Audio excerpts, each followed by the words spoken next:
Begin tonight with the big story, funeral home horror. A criminal investigation now launched into the discovery of the bodies of 11 infants in a ceiling. This all unfolding Friday night at the Cantrell Funeral Home on Mack Avenue. A tip led police to a false ceiling compartment. There, they found boxes and a small casket. Inside were those tiny bodies. The funeral home was shut down by regulators in April. Inspectors then found decomposing bodies, some stored in an unrefrigerated garage. Conditions inside were also described as deplorable and unsanitary. The 7 investigators taking a look at the funeral home's troubled past. And we begin tonight with 7 Action News reporter Kimberly Craig live with new information from Chief Craig. Kim? Yes, Alan and Heather, Police Chief James Craig says they have launched a criminal investigation into who is responsible for hiding the bodies of those babies in the funeral home. And the man who owned it for not even a year before the state shut it down says he was appalled by the discovery. Well, witnessing this was terrible.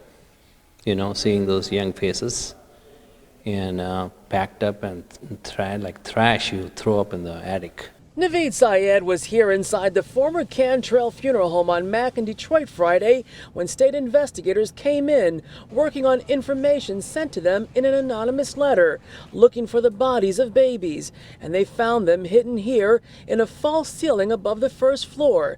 And that's when state investigators called 911. They were actually in a cardboard box, 9 of the 11. And they're very small remains, okay?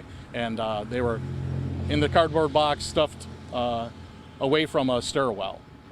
Like I said, in between this, the ceiling from the first floor to the second floor, there's a lowered ceiling, and they were kind of hidden away. Detroit police say they have names of some of the babies' remains and that the Wayne County Medical Examiner will now be trying to identify them and locate their families. We just had the cadaver dog, the Michigan State Police cadaver dog, go through the building, and we had no additional locations.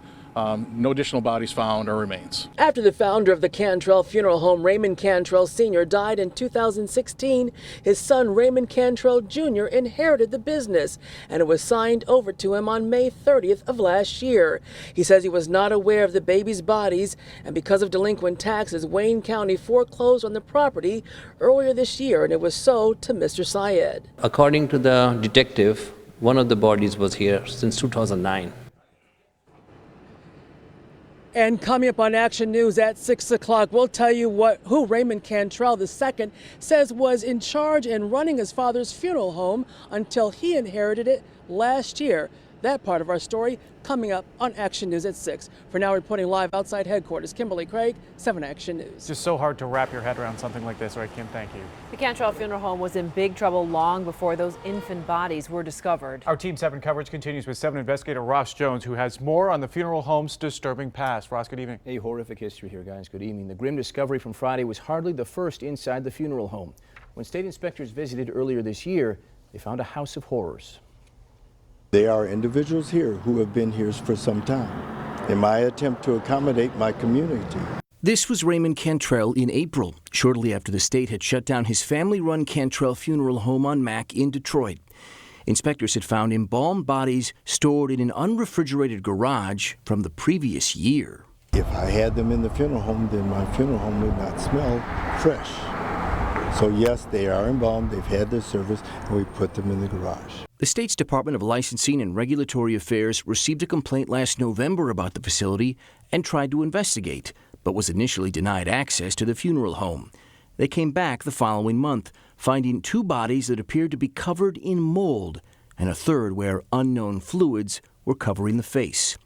One of the bodies found was Yolanda Brewer's sister. I don't know what to do. I don't have the money to bury her.